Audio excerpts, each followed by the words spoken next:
At Dell Children's Medical Center, healing connects top medical technology and dedicated caregivers to nature's powerful assistance. Gardens that nurture health, spiritual contemplation and peace, and downright fun change how children and their families view hospitals in time of trauma. Brian Ott of TBG led the design team to create experiences from the most intimate to the most gregarious events for families and the community every week. There are two major reasons that we thought the Healing Garden was important. One, it shows our commitment to sustainability. As we constructed this building, I think our dedication was to creating a sustainable environment for taking care of children. I think the other piece of it that is often, I would say, understated in hospitals in general is the importance of the environment in healing. At Dell Children's, there's 7 different gardens throughout the whole campus. Dell Children's serves 46 counties, so each garden represents a different ecosystem from which our patients come. So we hope that that helps children feel at home when they're here. We even have things you eat because we have a garden where we grow vegetables for our children and herbs for the cafeteria. We started with 4 beds and then grew to 6 beds, and now we have a great partnership with the Charlie Grount Foundation. And we're going to be able to expand this to the whole backside of the Healing Garden to really make it an interactive exhibit of real plants growing, but also an educational experience for anybody who comes out here to the Dell Children's Healing Garden. With our center, we really focus on helping folks make healthy changes in their lives, and that includes nutrition and physical activity and family change and also behavioral health. And so while gardening does produce these great vegetables, it also is a way to de-stress and reconnect with nature, which is another source of stress relief that so many of us have forgotten about. The sensory garden was specifically designed for our children to come out here and experience the different senses. So there's things that you can touch and smell and plants you can crunch in your hand, and then there are tubes that you can hit to make different sounds. Our music therapists bring children out here, but as well as our physical therapists and our occupational therapists also bring children out here. Music is something that we think about a lot, playing sort of natural tunes or even organic made-up melodies to help establish breathing patterns or walking patterns. The maze is sort of a real maze. The kids call it the Swiss cheese maze because it looks like Swiss cheese. And a wheelchair can wheel through there just as well as a kid can run through there. The labyrinth is actually a labyrinth. So it's a real path. A labyrinth is one that isn't a maze. You walk it, it's one journey. You walk it all the way to the center. I oftentimes bring staff out here to walk the labyrinth on a difficult day. When they're like, I'm not doing okay, but I don't want to talk, but I'm not okay. I said, let's go outside. Let's walk the labyrinth together. And I promise you at the end, you'll feel calmer. This sundial is the coolest. Kids come out here and they get to learn how the sun works and how people used to tell time in ancient times. And they can stand there and they can tell time by the sundial.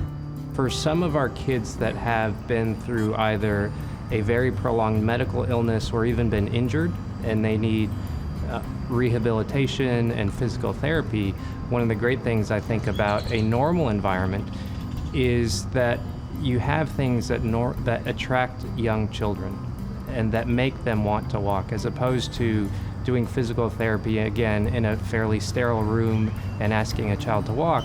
You have incentives, bright colors, flowers, running water. We have pet therapy that comes to the hospital 3 days a week. And the images on that wall are of the dogs who actually come to the hospital. Some of our patients did those, some of our staff did those, some other artists in the community did them. The fish in Water Lily Pond is equally irresistible to children, families, and staff. The pavilion hosts many a picnic or quiet reverie amidst fragrance, flowers, and the waterfall's lulling rhythmic flow. The fish got to know one child with a traumatic brain injury since he and his dad visited daily. It became their memory that they did every single day to give him a sense of schedule and a sense of something normal. Tucked between 2 wings, a reel connects splashing pools. Children gleefully float boats down its ripples. It's also a natural nesting cove for families. Sometimes you need that little intimate space where no one can find you, and you can just sit and be together as a family and have that intimacy with your pain or with your joy or with your questions. Clusters of water-thrifty perennials engender peaceful settings. Reflecting nature's life cycle, Progressive Blooming delights children and families since wildlife is always on call. Nature is the spiritual language that transcends everything that we might find as differences. When we come out here, it doesn't matter what you believe. We all have an experience out here that's similar. We all are touched by what we see and feel and smell and taste that is common. It becomes a common language that helps us heal. Life in a hospital can be very difficult for a parent. It's difficult to even see past all of the IV poles and the staff that are constantly at the bedside. So I know that this kind of outdoor environment provides a natural respite for the parents when they're having some of their sort of darkest moments, wondering about the future or not being able to feel like a parent. You come outside, you experience nature, all the craziness of life can melt away even for a moment. And if it's only for a moment, that matters. I think one of our most special days here is when we celebrate those children that have passed in our hospital over the past year. And it really is an amazing celebration where they're able to come to sort of this peaceful environment and look at sort of nature's way of talking about growth and the life cycle.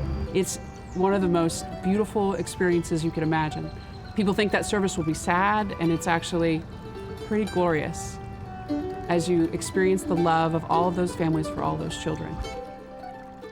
Inside, the Healing Courtyard excites lots of cheers during rubber duck races down the blue-tiled rill.